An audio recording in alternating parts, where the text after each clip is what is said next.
This is the Five Stars Podcast. Let me talk to you.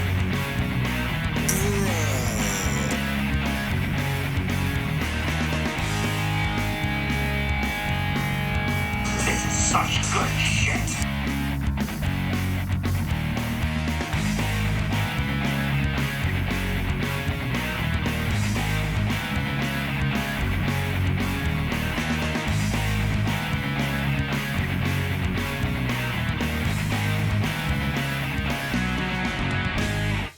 Hey, what's going on, people? It is Friday, September 24th, 2021, and you are currently tuned in to the Five Starr Wrestling Report podcast. We got 2 wrestling shows here each week on YouTube and Rumble.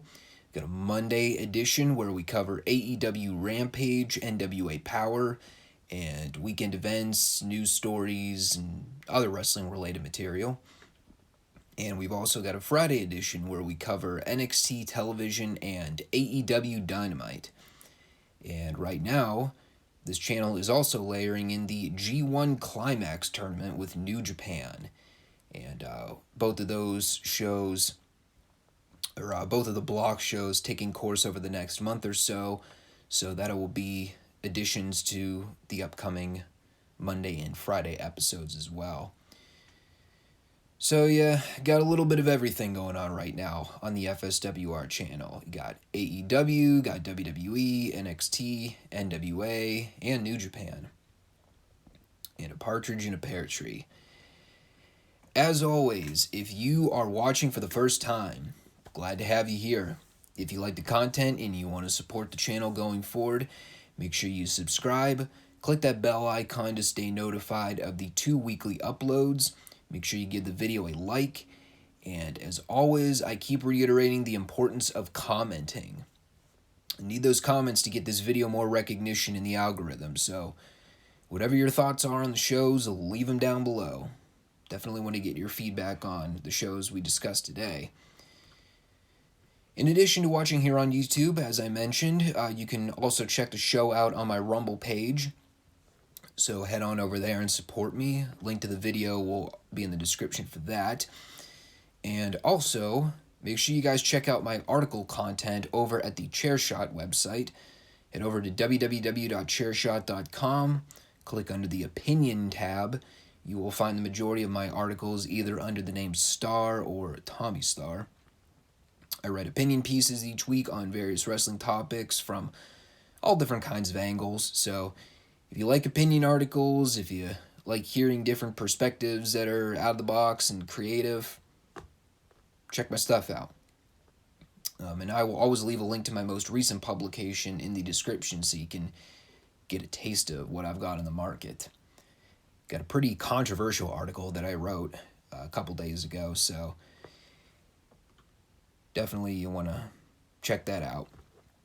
Got a pretty packed show for today, so I don't want to waste too much time. Got plenty to talk about, especially with Dynamite this week, which we'll get into in a while. But as per usual, we will kick things off with talking about NXT from September 21st. Or I guess as we're calling the show now, NXT 2.0.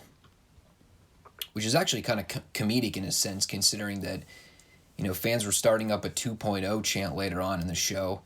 And meanwhile, on the other program, you got a tag team that goes by the name of 2.0 that's probably going to get it over because of it. We begin the evening with Dudes in the Ring, as my notes read.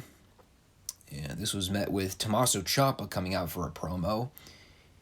And he got about 5 seconds in before it hit me like a ton of bricks. Fuck. He is about to cut a Vince McMahon babyface promo. And if you think I'm wrong, really go back and pay attention.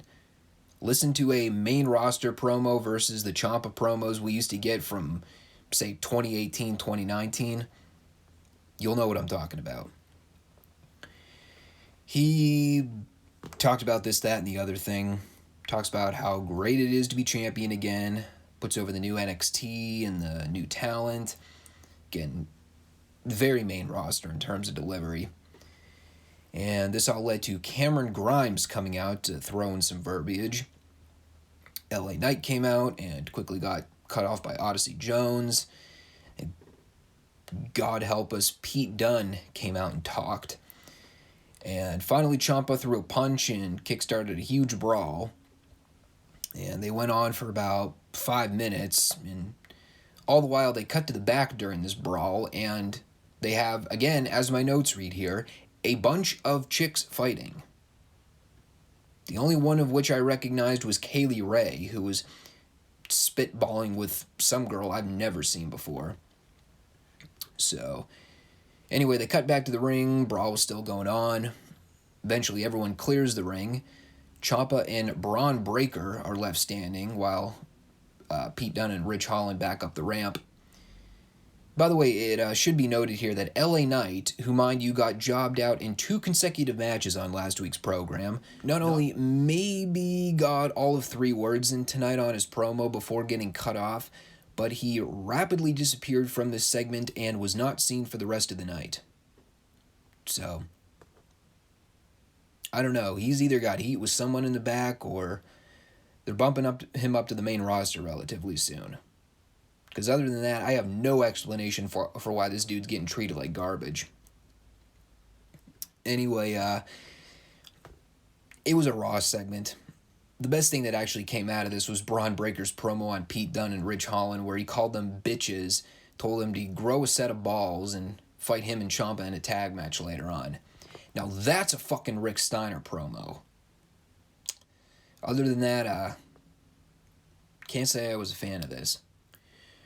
Roderick Strong versus Kushida for the Cruiserweight title. Took long enough to get the match, but here we are. And, well, it was definitely not as good as I probably anticipated it would be. The ring action was adequate for the most part, but a lot of it felt rushed. Didn't really have a lot of room to breathe. They did a little bit of chain wrestling early on, which was fine, but the problem is Roddy has such a unique ring style, and for my money, if he's not doing mat work or chain wrestling, his matches tend to usually be kind of bland.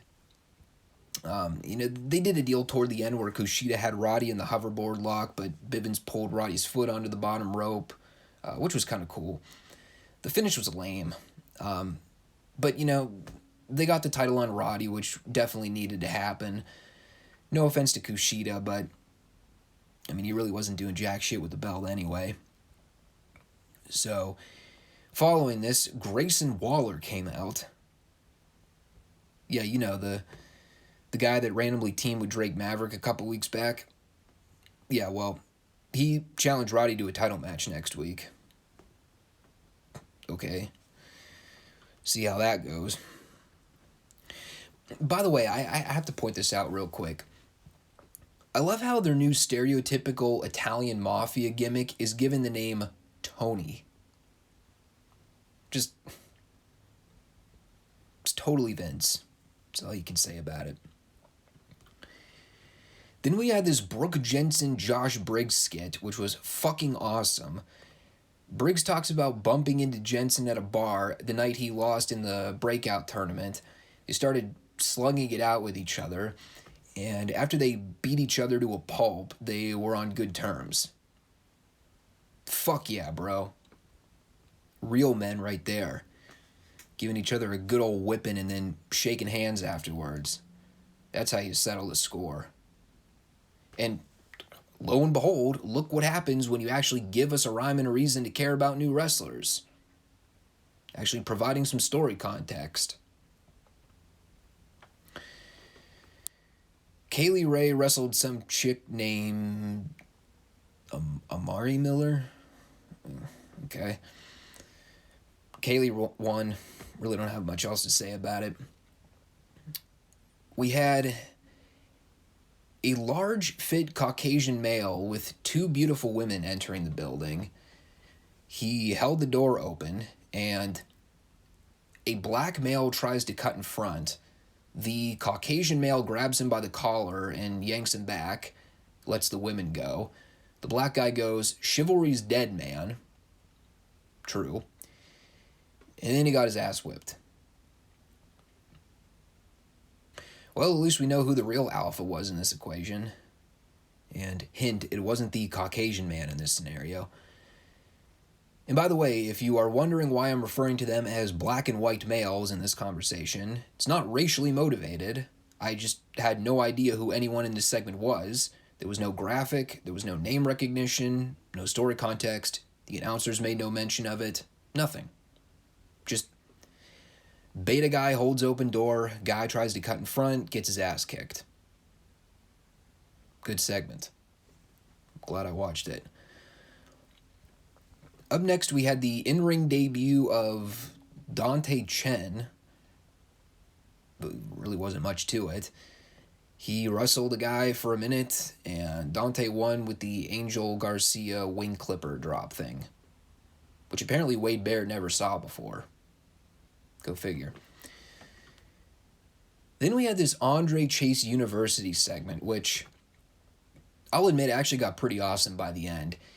Started with him poking fun of Odyssey Jones for losing in the finals of the Breakout tournament, and then some guy named Steve raised his hand, pretty much called out Chase for losing in the opening round of Jones, and Chase lit into this poor mofo. Who the fuck did you ever beat? And by the way, that is a direct quote. They just censored out the F-bomb. It was awesome, though. I will concede, it is kind of weird that they just thrusted Timothy Thatcher's old gimmick onto Chase with no explanation, but I mean, if we get more skits like this with Chase just being a dick to his class every week, I could get a good laugh out of it. We had Joe Gasey versus Cameron Grimes.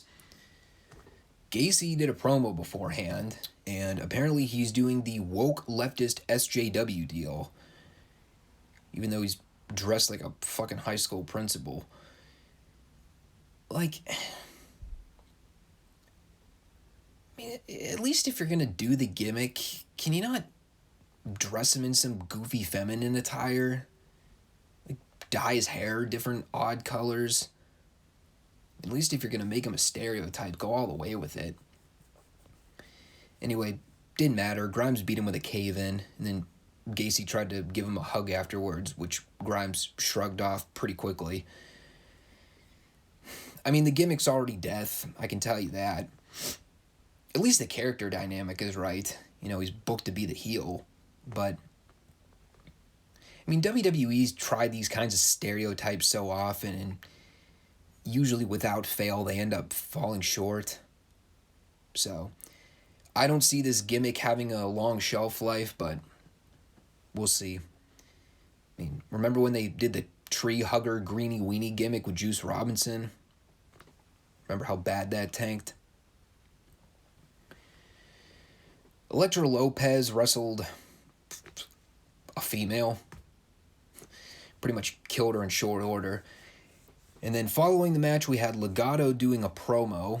Hit Row's music hit, and B-Fab ran in from behind to jump Lopez. And then her and B-Fab had a chick fight for a minute, which, well, probably should have been the payoff to the rivalry, but unfortunately that doesn't look to be the case. Although apparently their match next week is no DQ, which to me is WWE saying the match is probably going to suck one-on-one, so expect shenanigans. Which does beg the question, if you know that the match is not going to be good, why not just make it an 8-man? Like, you know it's going to suck. You know B-Fab and Lopez are not ready. Just book them in the 8-man. You know, let the girls get their cat fight in for a minute or two and let the guys carry the bulk of the action. I mean, call me crazy here, and maybe there's some loyal found fan base out there in NXT that really needs to see B-Fab and Elektra Lopez wrestle one-on-one, but I mean, is this match absolutely crucial that we need it to happen? Just saying. Odyssey Jones maimed a couple dweebs in short order, which I'll never complain about. And then Andre Chase came out, attempted to take out Jones with a chair, but Jones just eats the chair shot and ends up breaking it, which was actually kind of comical. And then Chase ended up backing out. Again, really wish I had more to elaborate on, but I really don't. It was a segment. Jones and Chase are feuding now. Great. Well, we apparently have a new name for this Mandy Rose faction. Toxic Attraction. Toxic? Probably. Attractive? I mean, if you're into the whole hookup culture deal, Mandy would probably be on most guys' list. The other two, I don't know about all that. Although, given Tampon Girl's history, she seems like she might know how to give a guy a good time. Anyway, they did some verbal gobbledygook. They won a shot at the tag belts. Yippee. And of course, after this, they cut to the back, and Io Shirai and Zoe Stark are watching on the monitor.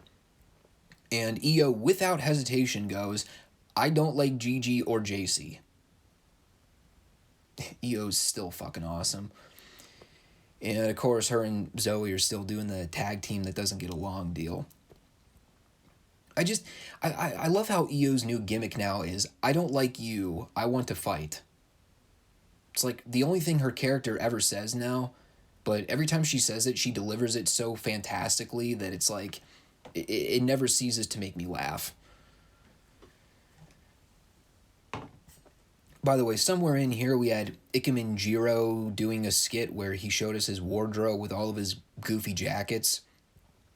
And apparently his deal is, instead of strong style, he is style strong. Fucking fabulous. And the main event for the program was Pete Dunne and Ridge Holland versus Braun Breaker and Tommaso Ciampa. Pretty fun main event match, I thought. Nothing all that noteworthy, to be frank. I did get a kick out of the spot right before the commercial where Ciampa launched Dunne over the announcer's table, and he does the thing where he sits down and gives himself an applause. But right as soon as he turns his head over to the corner, Holland just decks him with a clothesline, and Ciampa goes ass over tea kettle over the announce table. Wasn't supposed to be funny, but I thought it was. Anyway, they did some more stuff. Breaker eventually got a hot tag and did the big Steiner comeback with throws and amateur wrestling takedowns. And him hoisting up Holland with a bunch of deadlift throws is pretty impressive, I'll give him that. Big Haas fight standoff between Breaker and Holland at one point. And this all led to a deal at the end where Dunn tries to run in with a pipe. Ciampa takes him out, tosses it on the floor. Holland takes him out, goes for the pipe, but Kyle O'Reilly runs down and gives Holland a rib shot. Ciampa hits the Widow's Bell on Dunn from the other side. Pretty scary moment at the end there where Breaker almost dropped Holland on his head trying to hoist him up for that military press, but he got it. So, babyfaces go over clean. Breaker and Ciampa have another tense stare down. So they're still planting the seeds that he wants a title match down the road. Like I said, fun match. You know, I know I kind of joked last week about the Brock Lesnar rocket strap push they're giving to Breaker, but I mean, at least if they're going to do it, they're going with someone who's ready. You know, obviously he's not 100% polished, but in terms of where most guys are right now in developmental, he is leaps and bounds above most of the newbies. Yeah, I mean, let's be frank, Rick Steiner was never someone you would call 100% polished either, but that's kind of what made him so great. I mean, you always knew if you were watching a Steiner match back in the day, you were about to see two powerhouse meatheads go in there, pick some dudes up, and toss them around like potato sacks. Never looked pretty, but boy was it entertaining. So if that's what we can expect out of Braun Breaker down the road, I'm in. I'll say this. There was a lot of shit to keep track of on the show this week. Definitely wasn't a fan of everything, but there was enough good stuff there to keep me invested. There are definitely elements of the old developmental style NXT mantra at play here. Lots of gimmicks, lots of short squash matches, lots of goofy comedy. And when I say old developmental style NXT, I don't mean like the PWG stuff we used to see. I'm talking like, 2014, 2015 NXT. And it's not a bad thing necessarily. It's so weird to get accustomed to that style again. After watching what was essentially that PWG independent wrestling style of NXT for the last 5 or so years, it's so odd going back to that old format. My major complaint about the show continues to be the lack of explanation as to who a lot of these faces are.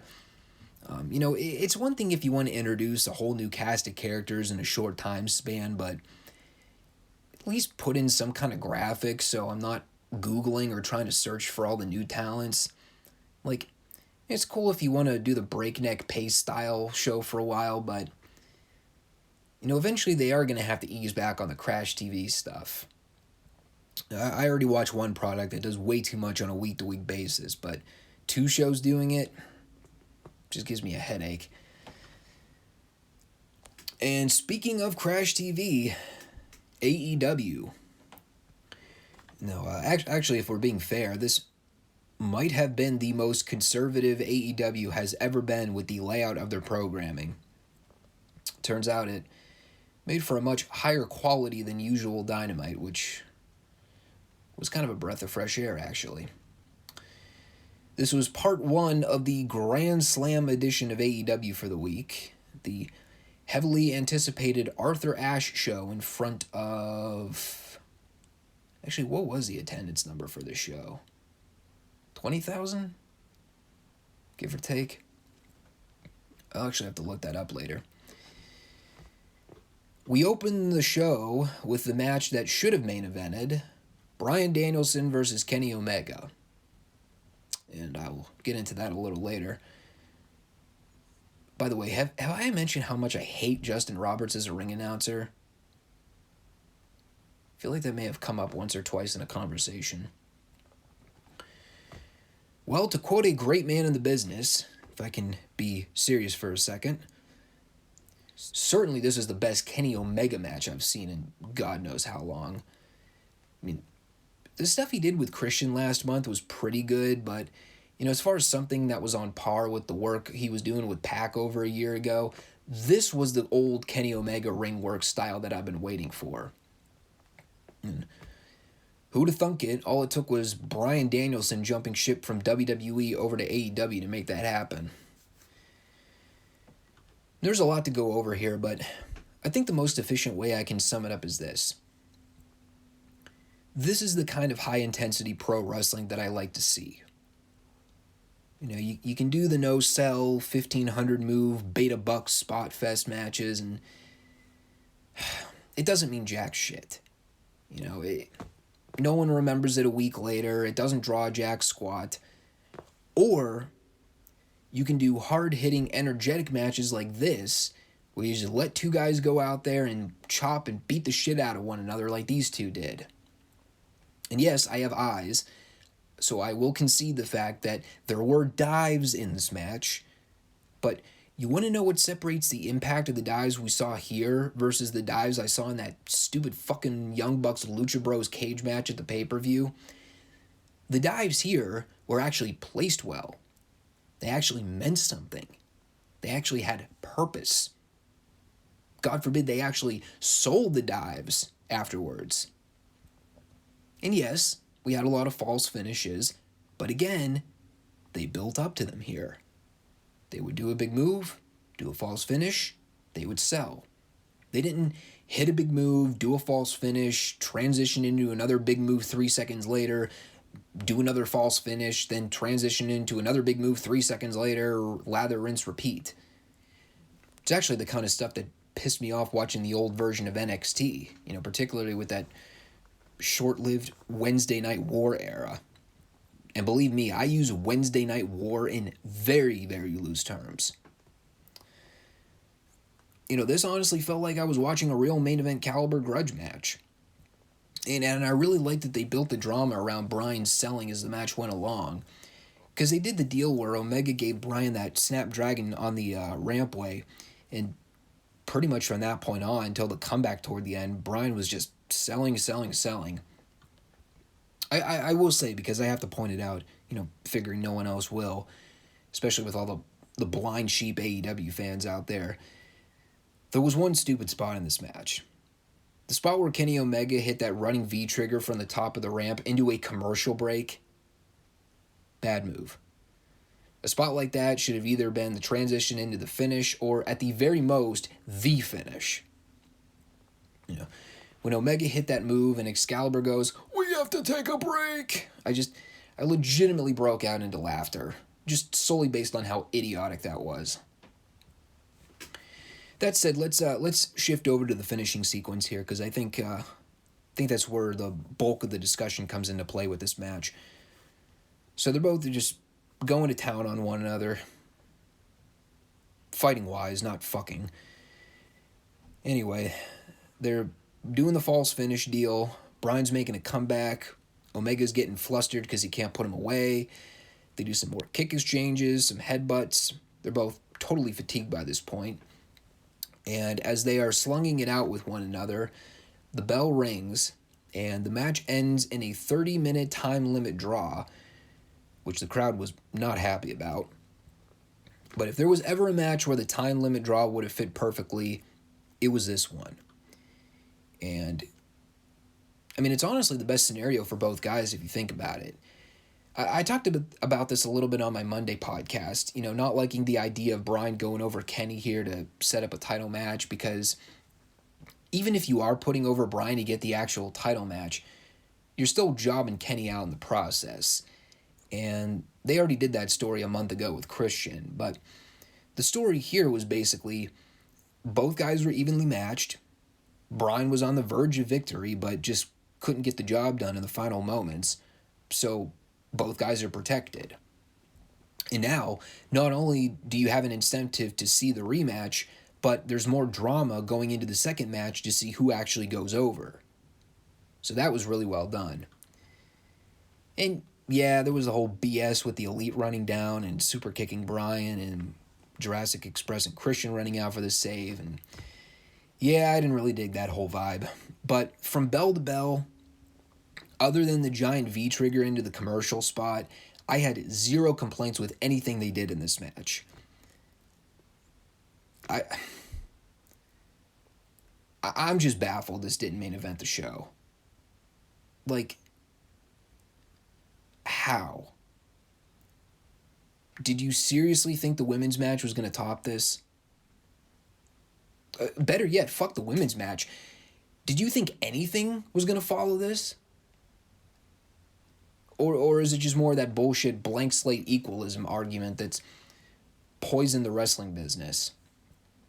I'll talk about that a little later on, when I get to the women's match. But I just can't get over the decision to have this open the program. That said, hey, fuck it, I'll throw this on a list for match of the year. At least it'll be on my list for consideration for matches of the year. Why not? Easily the best AEW match I've seen this year. I wouldn't say I like this more than Walter versus Ilya Dragunov. This was probably better than Nick Aldis versus Trevor Murdoch. Even though I like the Aldis Murdoch story a bit better. But right now, yeah, this is probably in my top 5 list. Yeah, man. Great stuff here. Really great. Should have main evented. So then we had this CM Punk promo, and he pretty much summed up my thoughts in his opening line when he goes, "How do you follow that opener?" To which my response was, "You don't." Which is why I'm bewildered that they opened the show with it. Anyway, I really don't have a whole lot to say about Punk's promo, which has really been the whole story of every Punk promo following his Rampage debut. He just talked about the Team Taz deal, hyped up his match with Powerhouse Hobbs on Friday. Really, that was it. He alluded a little bit to people wondering when we're going to see the heel side of CM Punk, which I thought was kind of interesting for him to bring that up here. But Right now they're still riding on the humbled to be back Punk story. Not really sure how that's going to hold up, but, I'm sure this lamer version of CM Punk won't be around much longer.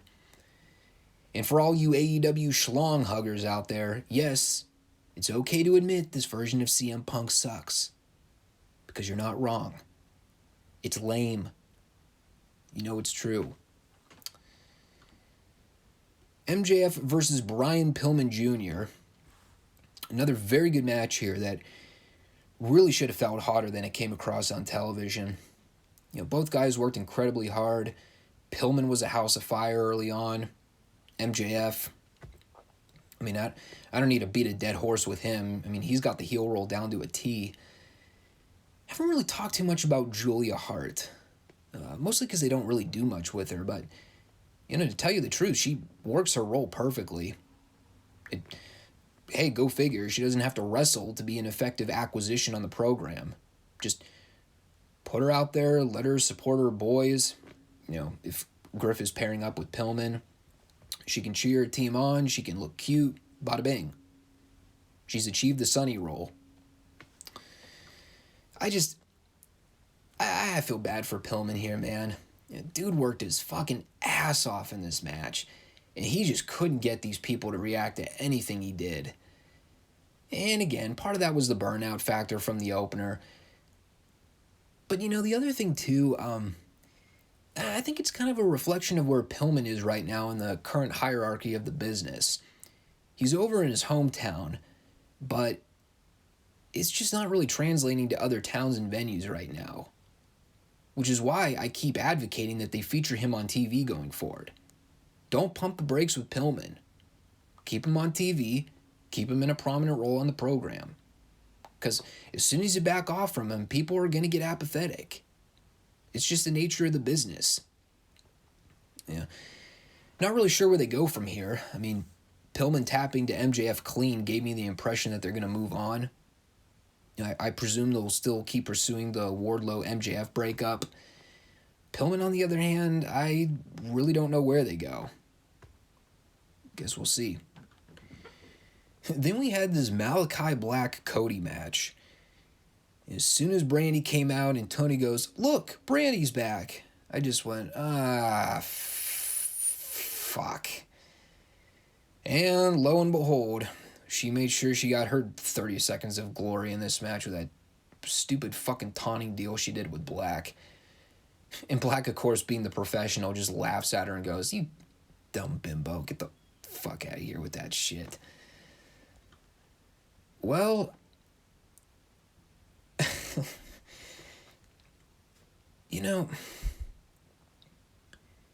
it is entirely possible that I've just been blind to this fact. Or, maybe it was just more apparent with the New York crowd. Cody's getting pretty exposed in his babyface role. And again, it's always hard to judge because typically pro wrestling has a reputation in places like New York and Philly and Chicago, and even LA to a pretty big extent. They have overly critical hardcore fans. But people have been pretty split on Cody for a long time now. And boy, was that stat turned up to a 90 on this show. Those people passionately booed just about everything Cody did here. Cody would get a flurry of offense, crowd boos. Cody starts pumping his chest and tries to rally up the fans, they boo him. Cody does the 1-2 exchange with Black, crowd boos him. So, yeah, that's a thing now. I don't have anything against Cody. I know there's a lot of people that really don't like him. A lot of people have the old Jeff Jarrett mentality with him where the narrative seems to be that Cody's positioning himself in roles that are clearly superior to his actual star level. And believe me, I get that argument. Trust me, I watch TNA. I watch WCW. I know what it's like to have a mid-carder shoved and forced down your throat as a main eventer for 10 plus years. But, on the other hand, I also watch WWE do the same thing with Roman Reigns. And only within the last year has he really recovered from the 5-year reign of terror. And no, that's not a hyperbole. To tell you the truth, my main problem with this match just kind of circles around how bad this fell short of feeling like an actual grudge match. Considering the story they went with, with Black taking out every member of the Nightmare family, Cody being put on the shelf for a period of time, I would have figured Cody would have at least had the sense to know what kind of match this needed to be. Even if he wasn't going to go over in the end, which he should not have, he still should have worked this match like he had a chip on his shoulder. Instead, it was just kind of a standard pro wrestling match. Black put Cody in an octopus stretch at one point, and I'm just like, what the fuck is this? Cody was doing a lot of his high spot offense, which, maybe works if he's wrestling a standard TV match, but here, I don't think the match called for that. And obviously the big talking point here with the situation that happened with Arn on the apron toward the end. It is entirely possible that this was a work, and Arn is just like the best seller in the history of pro wrestling. I think he inadvertently fell. And the only reason I came to that conclusion, not only was the camera almost actively not trying to film it, but if you recall, shortly after Arn took that, quote, bump, he actually got right back up on the apron like 20 seconds later so Cody could bump into him. So it's like, if he didn't inadvertently trip and fall backwards, what was the point of him jumping back up on the apron again? I don't know. And when Arn took that second bump off the Cody collision, he looked ruffled, man. His body was shaking. He was breathing real heavily. Yeah, something was off there. And I was also keeping my eye on Brandy on the outside. Like I said, this could have just been a huge work. But, Brandy was like constantly hovering over him. Arn was just kind of leaning over the apron. It looked like a pretty bad situation, or at least something that could have been worse if it had gone horribly awry. Or I can be wrong and Arn's the fucking man. Anyway, fast forward to the end. Cody tosses Black into the ring. The ref's dealing with Brandy and Arn on the opposite end for some reason. And Black ends up misting Cody in the face and rolls him up for the pin, which, kind of a lame finish. The missed spot is always stupid to me, because any sound referee takes one look at that and calls bullshit. But the other thing I didn't like about it is that it was another inconclusive finish, which gave me the idea that these two are going to go a third round. And I am not a fan of that at all. I get the idea they probably want to run with is to build up to a third match, probably with Cody getting the W in the end.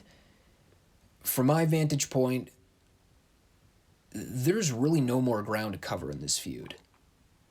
Cody's already been solidified as the heel from the fans' point of view, so him going over in the end is going to give the wrong result. And Black's kind of been stuck in the mud by only working with the Nightmare Family team members since he debuted. I just don't think there's a lot of emotional investment with this program from the fans. Yeah, the more I think about it, I don't see the point of dragging this on any longer.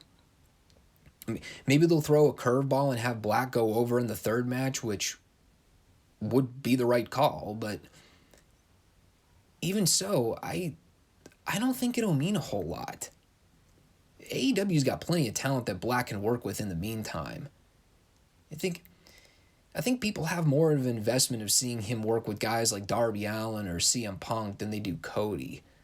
So, we'll see what they do, but my bet is they're probably going to keep going with this thing, which is probably a bad call, especially if the idea is to put Cody over in the end. And that's a really bad call. FTR versus Darby Allin and Sting. FTR sporting the NWO gear for this show was kind of cool. The only thing that was missing was Dax acting like a 1998 drunk Scott Hall on Nitro. Boy, was this a real palate cleanser for the night. I mean, the match involves Sting, so naturally I think people are going to be more into it, especially with the New York crowd. But man, they went crazy for this match. Sting running wild at the beginning over FTR. FTR being bumping machines for Sting. That was great. Darby getting a tag and getting in his offensive flurry before getting cut off and worked over for the Heat. I like the spot in the corner where, Cash is trying to set up a chair behind the ref's back and Sting goes for the Stinger Splash but pumps the brakes before actually making contact with the chair. So yes, as it turns out, Sting is not an idiot. Dax ends up going headfirst into the chair. Sting sucks Tully in the face. They did some more stuff for a minute. And finally, Sting locks in the Scorpion. Cash tries to go in and grab a hold of Dax's wrist to pull him to the outside, but Darby gives him a sick-looking coffin drop to break that up from the top rope, and Dax ends up tapping out. Now, a match like this would have been a perfect curtain jerker for the program. Crowd was hot for it. All four guys worked great in there. The match told a simple story. They didn't get too cute with anything. It was a very, very solid tag match. God, man, can you imagine if Sting was in his prime working this match? Man, this probably would have been tag match of the year if that was the case. I know a lot of FTR fans are probably sour on the idea of seeing them lose again. I can understand that, but I think they have more of a direction for Sting and Darby right now. A lot of people are still speculating on the potential split between the two, which, I don't know, maybe there's an appeal there. I don't see it.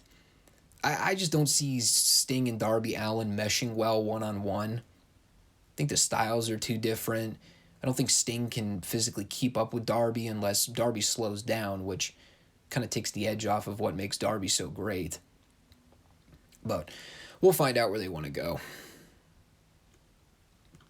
So then we had... Oh, and the other thing, too, I want to point out real quickly. This just kind of hit me. I know I've kind of been on records, talking about how I'm not a huge Darby Allin fan, and I don't really get the gimmick, I don't get the appeal, that whole deal. The more and more I watch of him, though, I kind of see where that appeal comes from.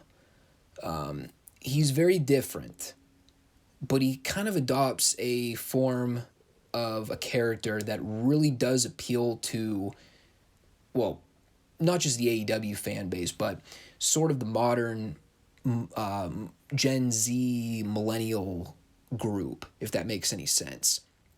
Because, see, the problem is, like, I mean, I'm in my late 20s, but I also grew up sort of studying and watching territorial pro wrestling. So I'm still kind of used to that old school mentality of how the business used to be conducted and how it should be run usually. So, when I see a character like Darby Allin, it doesn't like immediately jump out to me. But I also do understand why people like him. So as I see him working more with Sting and I kind of see his character develop more and he gets more over with the fan base, there is something there. Obviously, my biggest complaint with him is he's like uber thin, which does him no favors. The other thing, too, is like his mic skills are practically abysmal. So unless he's going to be a mute character, he needs to work on his mic skills. And it always helps to bulk up a little bit, too. Anyway, moving on here. We had the Ruby Soho Britt Baker Women's World Title match. And, well, I'll get back to my whole discussion on whether or not this should have main evented in a minute. Let's talk about the match first. I never really dug the half-tight, half-trunk look on wrestlers, male or female, but there was someone that could probably pull that look off to an extent. Ruby would be one of them. Just kind of, she has that grungy look to her, so I guess the gear fits her. I just think it looks tacky, but that's me. As a match, There were a couple good moments here, but by and large, wasn't all that blown away by it. Certainly wasn't bad. It was a women's match. It's definitely one of the better AEW women's matches I've seen in forever. Most of that, I think, is due to the fact that the crowd was actually kind of behind it. They had a reason to actually care about the match. That helped. Ruby looked fine. And easily the most motivated I've seen her in a long time. Looked to me like she actually had a genuine interest in being there, whereas can't say the same thing about her WWE run. Whatever in the hell that was. And easily the best work she's done since her NXT run back in the day. And, you know, Brit's improving every time I see her, but they really didn't do anything here that stood out to me. Undoubtedly not like anything we saw in the opener. I mean, Brit did an air raid crash at one point that looked like it killed Ruby, but I mean, that was the only thing that I really remembered about the match. And I'll admit, the finish did kind of surprise me. I think a lot of people were under the impression that they were going to go with Ruby here and put the title on her. And instead they did some shenanigans in the finish. Ruby took out Rebel on the apron. Jamie Hayter hung her up on the top rope, and Britt grabbed a hold of her and got her to tap out in the lockjaw. Kind of a flat finish, but it definitely stood out to me in the sense that it does not look like they want to go with Ruby right now. Which could be a mistake, considering how over she is right now. But, again, and I briefly touched this on my Monday show. You know, even though Ruby is getting babyface pops right now, the crowd is still pretty behind Brit. So maybe to justify it in their mind, they want to ride with the momentum of Brit right now and, you know, not risk taking the title off of her in fear that it might get Ruby booed. Which I guess makes sense. I really don't know, though. They'll probably do a rematch down the line, but yeah. Odd call to have Britt go over. I still stand by what I said at the beginning. This match had no business main eventing over Bryan Danielson and Kenny Omega's match. And I understand this is a touchy subject for a lot of people. I know people will hear what I just said and immediately revert to the usual name-calling tropes that we've been indoctrinated as a culture to adopt anytime the conversation comes up about male versus female dynamics. People will say I'm prejudiced, I'm a misogynist, I'm a woman hater because, you know, I dare call into question the decision of having a women's match main event over a men's match. Okay, well, you want to have that discussion? Let's have that discussion. Okay, first of all, let me point out for the record that I am not making the case that a women's match should not main event over a men's match. That is not the discussion we're having here. The discussion we're having here is whether or not this particular women's match had any business main eventing over a men's match that was far and away superior to anything that these two women were capable of doing. So I'll start by making a simple statement. Tell me with a straight face right now. Every single one of you that are watching this video right now, comment in the comment section below. Tell me I'm wrong about this. Tell me that there was any chance in hell that Britt Baker versus Ruby Soho was going to be a better wrestling match than Bryan Danielson versus Kenny Omega. Give me any reason you can think of that would warrant them main eventing Britt Baker versus Ruby Soho other than blank slate equalism. And look, this is something that professional wrestling has really gotten wrong for so many years now. Card structure. Booking the right matches in the right places on the shows. The way it used to be done, when people had a fucking clue, the goal when putting a wrestling card together was to construct a card where each match would progressively build to the most important match throughout the night. Think about your typical MMA or boxing card that you used to see back in the day. You have your undercard matches, the matches with lesser of a story, maybe matches that weren't going to generate a lot of ticket sales or draw in crowds in vast numbers, but they still served a purpose. The matches that you knew on the surface weren't going to be as quality as the rest of the matches on the card. They were your prelims. Then you have your second tier, mid-card matches. Matches with more of a grudge, more of a story. Matches for talents that were sort of working their way up the wrestling hierarchy, but, weren't quite ready for the main event status yet. Then you have your third tier matches, your semi-main matches. Matches with more of a significant story. Matches with more meaning. Matches that people, by and large, would pay tickets or paid for the show to see, kind of like your special attraction deals, but, there's still something of greater significance that people are paying the money to see.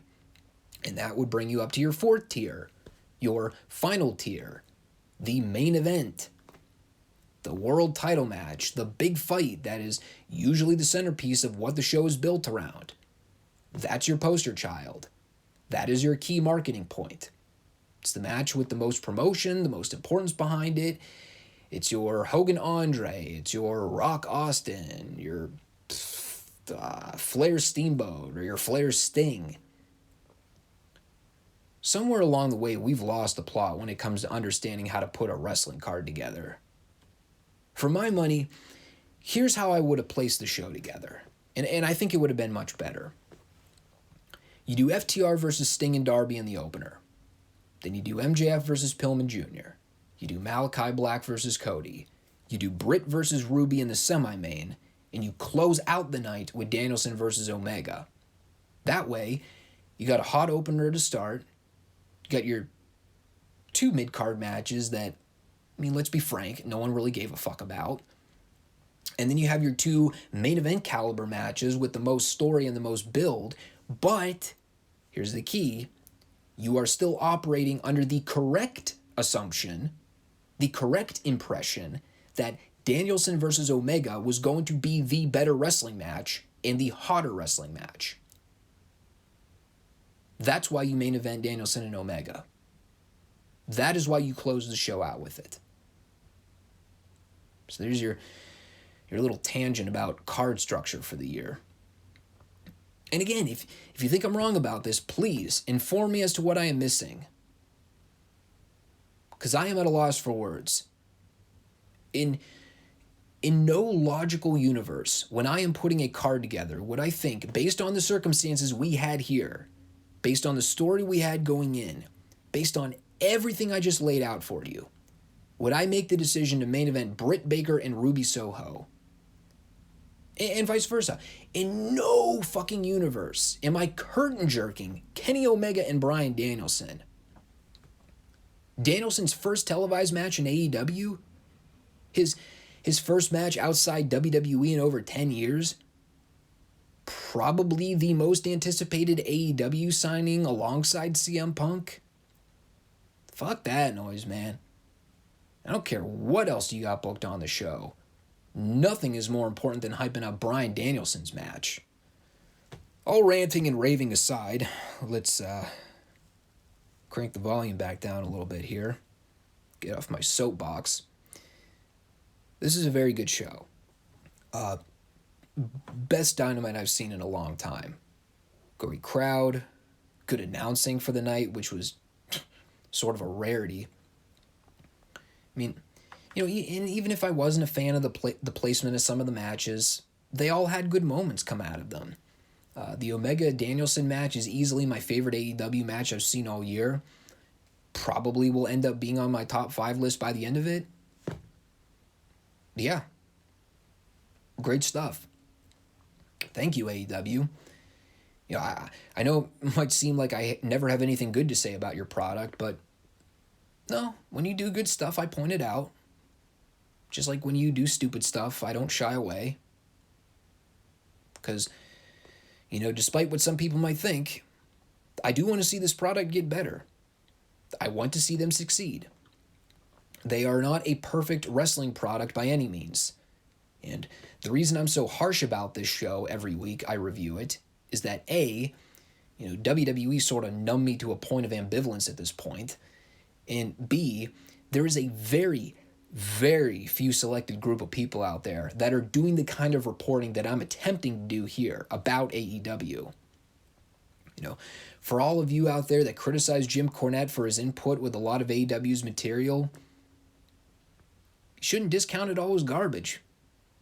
because he makes plenty of valid points in his show recaps that I think a lot of people need to pay more attention to. This is a good thumbs-up show for AEW. And I expect Rampage to be on par with it when I watch it tonight. But you can't lull yourself into a false sense of security either. Because if the only good thing that comes out of this week are 2 back-to-back great AEW TV shows, followed by a bunch of trash leading up into their Full Gear pay-per-view in the coming weeks, I'm not going to be happy about it. We'll just leave it at that. And that brings us to the G1 Climax. This was night 3 that I was watching on September 23rd.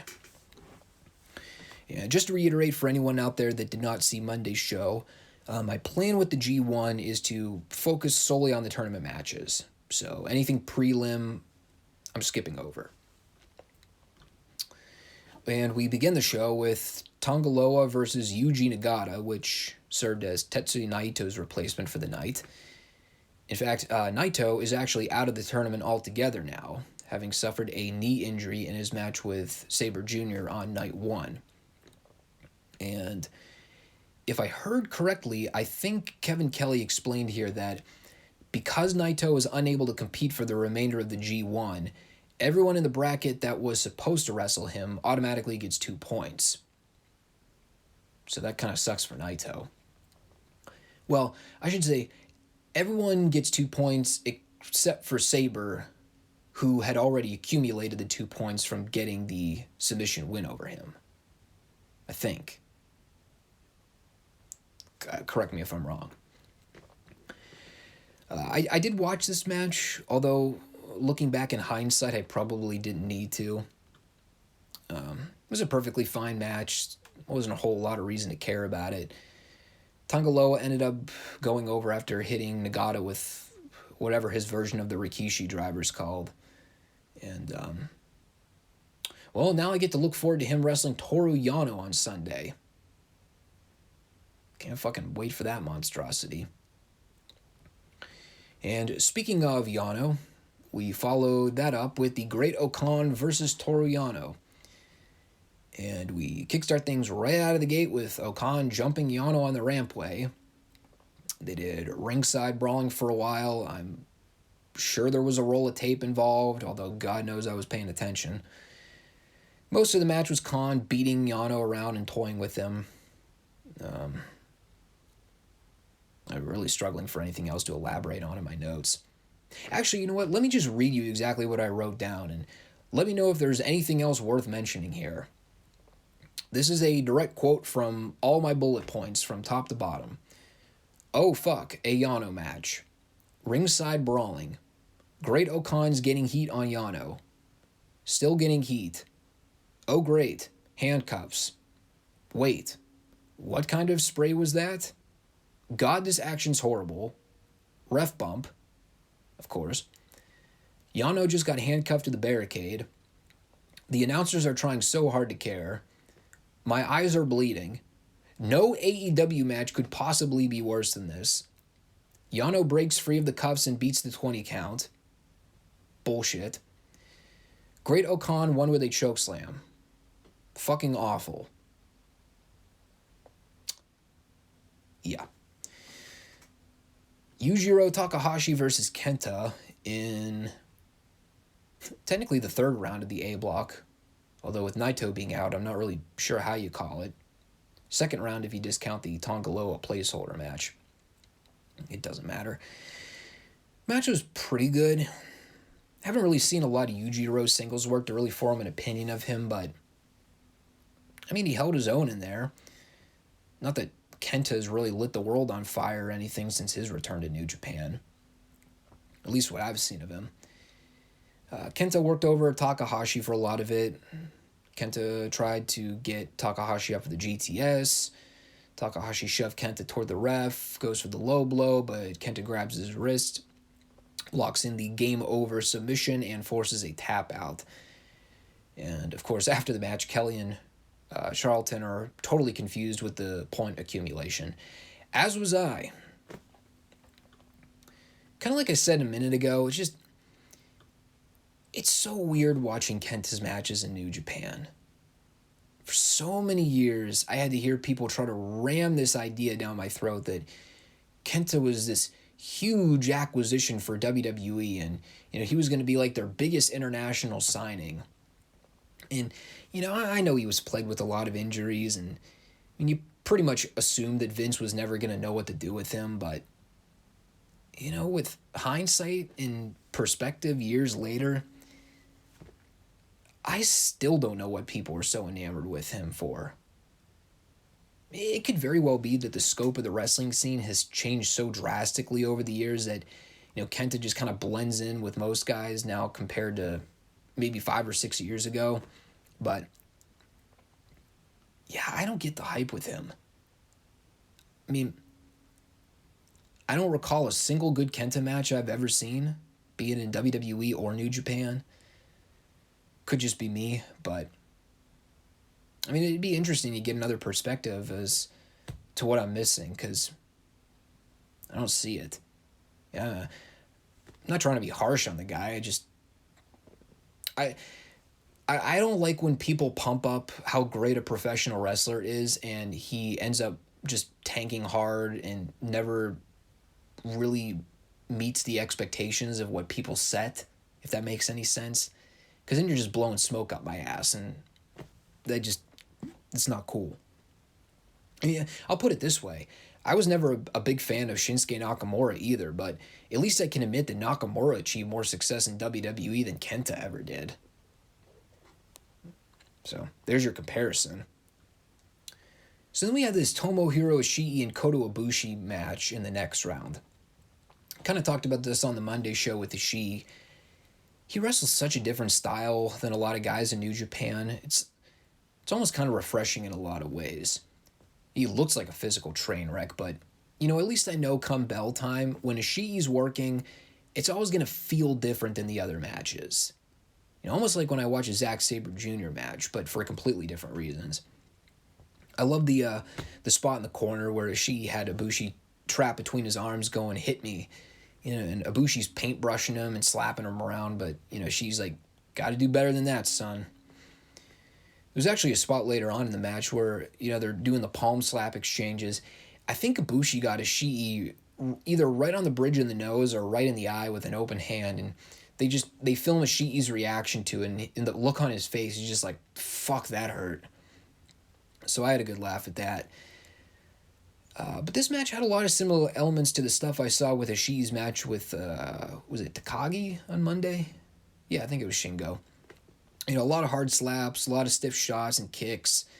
And Ishii has some of the best selling I've seen in the business today. So you can't help but laugh when he's eating the shots to the head and he's just charging at Ibushi, telling him to bring it. I know it kind of sounds hypocritical coming from the same guy that shit all over the Jon Moxley and Minoru Suzuki forearm trade-offs on Dynamite. Well, here's the difference. Suzuki and Moxley's shots were clearly fake. Ishii and Ibushi were at least laying into each other. Even if the shots weren't fully connecting, they at least tried to put in some effort. So, there's that. We had some spots toward the end where Ibushi was going for a series of Kamigoyes, but kept getting thwarted by Ishii.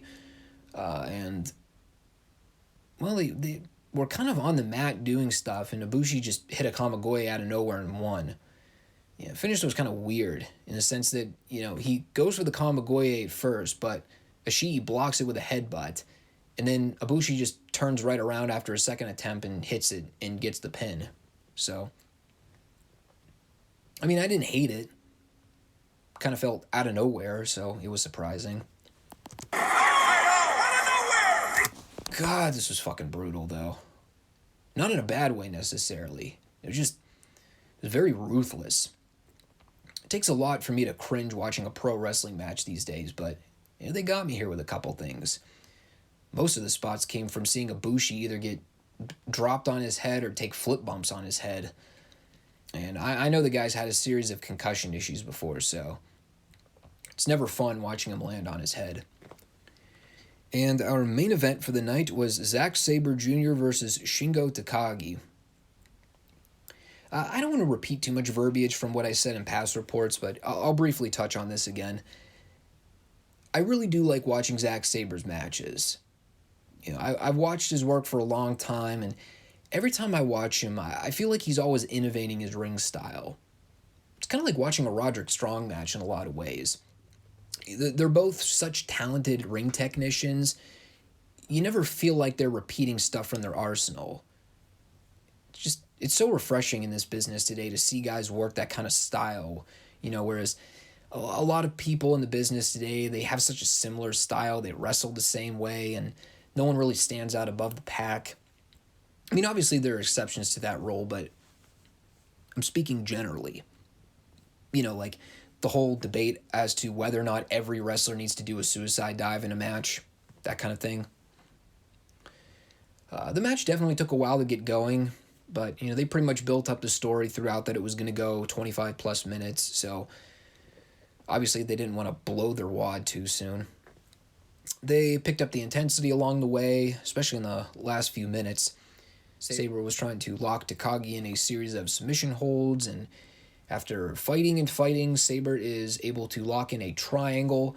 Takagi tries to hoist him up into a powerbomb position to break it, but as soon as Saber applied more pressure to the arm, Takagi tapped out. So that is 2 submission wins for Saber now against, not only Tetsuya Naito, who he essentially eliminated from the tournament, but he also has a win over the IWGP Heavyweight Champion. And I think if I'm right, that pretty much guarantees Saber a future world title match down the road. So they're really spotlighting him right now. Very good main event, though. I kind of lean toward how I rated the A-block matches from night 1. As an overall match, I liked the Saber-Takagi match more, but there were definitely memorable moments in the Ishii-Ibushi match that kind of stood out to me. So, I don't know. Both were very good matches, though. The B-block rounds are set to take place tonight. Nightfall in New Japan, and whenever I can watch the replay here in the States. So those match recaps are going to bleed into Monday's episode. And generally I would say I didn't enjoy Night 3 as much as Nights 1 and 2. The Naito situation is very unfortunate and kind of brings a huge lull over to the A block. I mean, the brackets were already kind of underwhelming to begin with, and the Naito injury is not doing any favors.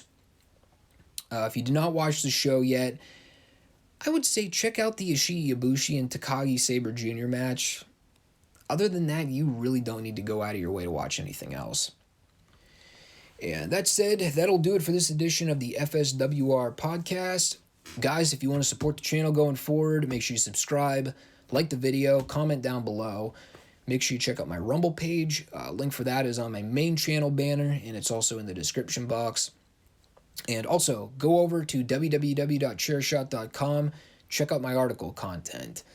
My newest article I will leave in the description as well, so you guys get a little taste of what I'm putting out there. I will be back on Monday to cover AEW Rampage or Grand Slam Part 2. We got NWA Power scheduled for that show, and I think with the way the scheduling works right now with the G1, it will be Night 4 with the B block that I'll be covering. And I don't think I'll get around to Night 5 with the A block. Actually, no, that's a lie. I should be able to, because that show is taking place on Sunday. Okay, yeah. So it'll be a reverse of how we started the recaps. We'll do B block Night 4, A block Night 5. Sorry the reporting for the G1 is all over the place, but, with the way they're scheduling the shows and, the fact that I'm only here twice a week doing podcasts, it's hard to keep any kind of consistent format with anything. That'll do. Take care of yourselves all. Peace out.